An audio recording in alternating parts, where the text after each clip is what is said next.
10:04 en los estudios de FM Voz, 17 grados la temperatura en San Rafael, visitas nuevamente en los estudios de FM Voz. Nos visita una religiosa, una de las hermanas que está cumpliendo su apostolado allí en el Hospital Teodoro J. Shestakov. Es la madre, quien está a cargo del resto de las hermanas allí. Se llama María Virgen Solícita, que es el nombre que ellas adquieren una vez que ingresan a la congregación. ¿Cómo le va, hermana? Buen día, gracias por la visita. No, gracias a ustedes por la invitación, muchas gracias Sergio, gracias a todos. Y bueno, sí, soy María Virgen Solícita, Instituto Servidoras del Señor y de la Virgen de Matará, fundado acá en Argentina, San Rafael, y justo nos han invitado para festejar los 35 años de misión ahí en el hospital, ¿no? 35 años ya. 35 años. No recuerdo cuándo, pero hace muchos años ya tomé conocimiento, y mucha gente también, alguien que alguna vez pasó, y es una persona de fe, y sobre todo de fe católica, por el hospital, alguna vueltita se dio por la capilla y a ustedes las vio también trabajando permanentemente allí, ¿no? No solo en la capilla, ¿no? Porque claro, en realidad la misión en el hospital es muy linda, porque son todos los días, al estar a cargo de todo lo que es la parte espiritual del enfermo, el acompañamiento espiritual de cada enfermo, uno pasa a acompañar no solo la parte espiritual, sino también la parte material, la parte familiar, porque en sí es el atendimiento al enfermo, pero recibe todos los que están con el enfermo. Entonces es una gracia muy grande estar en el hospital, y como nosotros decimos, como hemos dicho con las hermanas, ¿no? Estar justamente en el corazón del hospital, porque como estamos en el 4º piso, el hospital tiene 6, así claro, que estás ahí está justo. Estás ahí en el medio, y bien. Bueno, y Jesús también se hace parte ahí del corazón del hospital, de cierta manera. Acento extranjero. Acento extranjerísimo. Bueno, a pesar de que el español es muy bueno, estamos entendiendo todo, pero ¿originaria de dónde, hermana? Yo soy de Brasil, de São Paulo, capital, y viví toda la vida en Brasil, hasta que entré a la congregación, y ya terminado los años de formación, me fui a misionar en otros lugares, pero... Bien, una urbe tremenda en cuanto a millones de habitantes, San Pablo. ¿Y cómo es que una laica en ese momento de San Pablo, bueno, descubre su vocación religiosa e ingresa a esta congregación? Bueno, yo vi la vocación a los 5 años. Ah. Entonces iba a la iglesia, pero justo estaban construyendo una capilla delante de mi casa y el terreno estaba vacío, así que un día veo que cada uno agarraba un ladrillo y se sentaba en el terreno ese, y yo me agarré el mío y me senté. Y justo estaban por celebrar la misa para inaugurar el espacio, y en mi casa no había un Cristo crucificado, nunca lo había visto así tan lastimado, y colocaron un Cristo ahí, y fue la primera vez que vi a Cristo, y como niña yo me acuerdo que quedaba, pero ¿qué le pasó? ¿Quién le hizo? ¿O qué lo ha lastimado? Y ahora entiendo, ¿no? Como la explicación del sacerdote, que él decía que Cristo estaba así por nosotros, por amor a nosotros, y que nosotros deberíamos tener la misma capacidad de amarlo como él nos amó. Entonces, en ese momento hice una ficha en la cabeza de que yo lo quería amar así, porque si estaba así y pasando de eso, el sacerdote decía que lo más cercano que hacían las cosas en persona de Cristo era el sacerdote. Y yo puse la ficha que quería ser cura. Hasta que un sacerdote, cuando yo le comenté, él dijo que no podía ser cura, no es así, claro, y que tenía que ser monje. Y yo dije, no, monja no, yo quiero ser cura. Y él decía, pero monje casi como cura, pero es mujer. Y yo, bueno, así. Pero nada, pasé toda la vida, estudié, me formé en administración de empresas, hice toda la universidad, una vida normal, porque no encontraba la congregación en que tenía que ingresar. Y en eso voy a un encuentro de jóvenes después de la Jornada Mundial de la Juventud. Me faltaba un año para terminar la universidad. Y no encuentro la congregación, no vi a nadie en la Jornada Mundial, habiendo tantos religiosos ahí, no he visto ninguna de las hermanas del instituto. Y volviendo, año de 2014, me invitan a una jornada de jóvenes. Yo era coordinadora del grupo de jóvenes, voy a esa jornada y era como si estuviera ahí toda mi vida. Así que ahí vi donde Dios me llamaba y fui. Esto lo he conversado con algunas religiosas y algunos sacerdotes, es algo indubitable, ¿no? Cuando está el llamado y además en el lugar a donde Cristo llama, ¿no? Dios llama a un lugar específico y es un amor indescriptible. O sea, uno es como cuando una persona se enamora de otra. No tiene duda que está enamorado. Claro. Y lo mismo es cuando uno se enamora tanto de Cristo, tampoco tiene duda de que está enamorado. Es una cosa que te impulsa y que te lleva a hacer lo que sea para conquistar ese amor que te llama. Bien, una muy buena definición de lo que es la vocación religiosa. Hermana, ¿cuántas son ustedes acá en el hospital? Somos 4 religiosas que formamos la comunidad. La comunidad está ahí en el 4º piso, ahí a 35 años. Y cuando empezó la comunidad fue en el 13 de marzo de 1991. Entonces la historia es bien, gracias a Dios, por pedido de Monseñor Cruz, han pedido las religiosas para esta capilla. Y nosotras nuestra casa es contigua a la capilla, o sea, al lado de la capilla es la casa religiosa, que es un espacio que se dio el hospital. La capilla tiene 42 años. 42 años. Ajá, la capilla en sí, que fue construida y creada ahí por el grupo de cooperadoras del hospital. Entonces, a partir de eso, este grupo con algunos otros vieran que era necesaria una atención más constante en la capilla y comentan a Monseñor y Monseñor se lo pide a la congregación que pueda enviar religiosas para hacer la atención espiritual.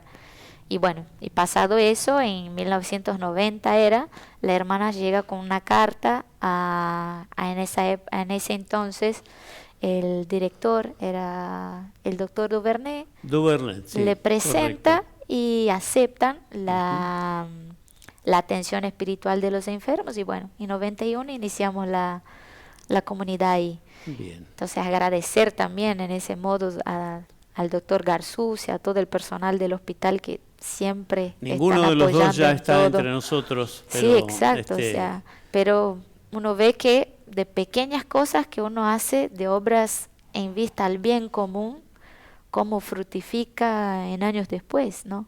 Como que uno no deje de hacer el bien por lo que pase. Ustedes viven allí, duermen allí, cocinan allí, tendrán una lavadora de ropa allí. Exacto. Es como un departamentito, ¿no? Sí, algo así vendría siendo. Es un departamentito chiquitito, son como, ¿no? 2 habitaciones y ahí estamos las hermanas. Y ahí en el hospital, bueno, tenemos todos los días atención a los enfermos, visitamos todos los enfermos del hospital. Generalmente por semana, si las hermanas alcanzan, visitamos como a 300 enfermos por semana, cada una. En una semana, 1.200 por semana. 1.200 enfermos por semana. Se van repartiendo y... Sí, tenemos repartidos por pisos las hermanas, y entonces una se encarga del 6º, del 5º, de otros lugares, de terapia intensiva, terapia intermedia. O sea, gracias a Dios podemos atender a los enfermos de prácticamente todas las áreas del hospital y eso gracias también al personal, a la dirección que hacen posible ese trabajo, ¿no? Porque muchas veces en un momento de dolor, como por ejemplo son los casos de un accidente, de que un enfermo está en terapia intensiva y el familiar está solo en la puerta de terapia intensiva. Entonces poder que uno llegue, le consuele, le lleve lo que necesite, sea comida, ropa, cualquier cosa, porque a veces nos llaman en la casa y dicen, hermana, llegó un accidente, no tiene ropa, no tiene eso, o nos hace falta un pañal, nos hace falta algo, como gracias a muchas personas que también nos ayudan, tanto de forma espiritual con las oraciones como con donaciones de mercadería, de ropa, de cosas así, podemos también asistir a todas estas familias en todas las necesidades que uno tiene en ese momento. Entonces también gracias al hospital y a tantas personas que nos ayudan con la mercadería, nosotros cocinamos almuerzo y cena cada día de lunes a sábado para los acompañantes que son de lejos o que no tienen cómo salir y dejar al enfermo, porque gracias a Dios el hospital fornece todo eso a los enfermos. Pero el acompañante muchas veces vive de sándwich o de galletitas, Sí, de lo que sea. de lo que fuere, claro. Sí, entonces tener una comida que sea casera, que se cocine todos los días y que sea ahí calentita para que también uno de cierta manera es un consuelo, ¿no? Sí. ¿Y son buenas cocineras ustedes? No he reclamado.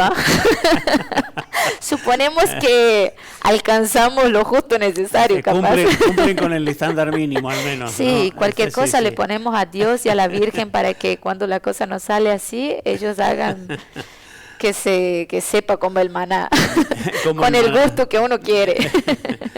¿Qué sucede cuando hay algún enfermo en estado o grave o terminal y aparece la religiosa? Y muchos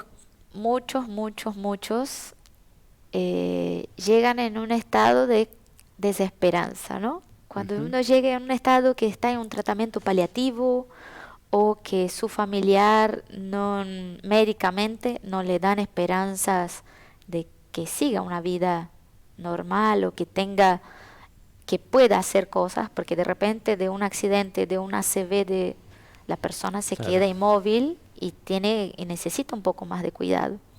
Y el trabajo nuestro específicamente es hacer con que esa persona comprenda el valor del sufrimiento humano, que eso no quede como una rama seca, sino que de fruto, ¿no? Entonces, la comprensión de que nosotros nacemos, nos desarrollamos y morimos, que es una verdad que no hay otra absoluta. No hay otra forma y que uno no sabe ni dónde ni cuándo, y yo tampoco sé si voy a salir de acá y llego al hospital de vuelta, pero el hecho de que uno comprenda, primero, que no está solo, que es una realidad que muchos tienen de estar en el hospital y están solos, o que no tiene un acompañamiento familiar o no tiene familia y toda la vida vivió solo. Entonces, que uno vaya y tenga un tiempo de charlar, que tenga un tiempo de mostrar a esa persona otra realidad de la vida y de ver también que con el propio sufrimiento ella puede hacer otras cosas que nosotros no podemos, como alcanzar, por ejemplo, que se iluminen oscuridades que nosotros humanamente no podemos. Digamos, en la misma familia, situaciones de corazones endurecidos o de peleas familiares o cosas así, que uno vaya comprendiendo que el ser humano fue creado para ser social en sí y de por sí. Uno no hay que vivir solo y no hay que estar solo. Entonces, esas comprensiones de lo que lleva a liberar el acto del perdón, de perdonar a mi familiar que no comprende la situación que vivo ahora o que de cierta manera no tiene la misma delicadeza que yo quería que tuviera en ese momento de enfermedad, pero también ver que la enfermedad, si yo la llevo con alegría y si yo sé el motivo y coloco una causa en esa enfermedad, pasa a ser algo más llevadero. Yo siempre le doy el ejemplo, por ejemplo, una madre que tiene un parto normal. Uno sabe, porque las mujeres siempre nos cuentan que es un dolor que no hay cómo calcularlo. Sí. Pero al mismo tiempo en ese dolor la mujer tiene una alegría muy grande. Y ella quiere tener ese dolor para poder ver al hijo. Entonces cuando yo comprendo la enfermedad, no como una puerta cerrada, sino como una puerta abierta que Dios me concede para alcanzar bienes y gracias que humanamente yo no alcanzaría, como es ofrecer los sufrimientos, como es el hecho de comprender que si yo tengo ese dolor, no es un dolor que va a ser para siempre, que hay una vida pues la muerte, que hay una eternidad que me espera, o hasta mismo cuando visitamos a los que no son católicos, que se denominan los cristianos, o que son ateos, o que son de otra religión, mormón, budista, en el hospital tenemos todas las realidades y ninguna queda excluida de la visita. Porque cuando uno no puede hacer ese auxilio propiamente espiritual, puede ayudarla a comprender en la vida natural cómo se dan las cosas. Qué Que bueno. hasta un mismo árbol que está seco en un momento florece. Bien. Es como toda una realidad que uno puede acompañar de diversas maneras. ¿Quién fue San José Moscati? San José Moscati es un personaje ilustrísimo, primero porque fue un médico muy joven en su momento, que tuvo grandes hechos, como por ejemplo fue el primero en aplicar la insulina como tratamiento para el diabetes, pero de por sí era un hombre muy religioso y apoyaba toda su vocación de médico en su unión con Dios. Entonces todos los días la primera cosa que hacía antes de atender a cualquier enfermo, participaba de misa, rezaba el rosario, y en atención a los enfermos, él fue el primero a colocar una atención gratuita a los enfermos, a atender a los pobres, a ir a los lugares en que estaban en la época con cólera, con diversas enfermedades que de por sí eran contagiosas, pero que él iba a tratar y él mismo buscaba y llevaba las medicinas. Como fue el descubridor, era un investigador científico, diversos artículos escritos de diversas enfermedades y cosas, pero que en su vida supo ejercer la medicina como vocación y unir religión y ciencia. Bien, le pregunté porque él es el patrono de Es el ustedes, ¿no? patrono de nuestra comunidad. Ujú. De un principio no fue como tan conocido, y que gracias a Dios de hoy, dentro de todo en el hospital, muchos médicos se impactan con la vida de San José Moscati, médicos y enfermeros que ven cómo poder ver en el enfermo no solo a una persona que sufre, sino también a Cristo que sufre. Porque el enfermo es un otro Cristo que sufre en una cruz distinta, que es la cruz de la enfermedad. Tal cual. Bien, hermana, le agradecemos la visita. No. Realmente ha sido muy, muy amable de visitar los estudios de FM Voz. A ustedes no les gusta que la feliciten, pero nosotros desde FM Voz y Diario San Rafael queremos hacerlo, ¿eh? No, y nosotros agradecemos también a ustedes, ¿no?, por abrir ese espacio, y agradecer también todos, porque no hacemos el trabajo solo, ¿no? Entonces cuando uno abre una puerta, ve una inmensidad de cosas que pasan y que a veces pasan desapercibidas, ¿no? Y nosotros quiero aprovechar el espacio, ¿no?, para agradecer especialmente a Monseñor, a todo el personal del hospital que siempre nos está acompañando, al obispo, que está también, los grupos del servicio sacerdotal nocturno, que muchas veces son los que Sí. ayudan Bueno.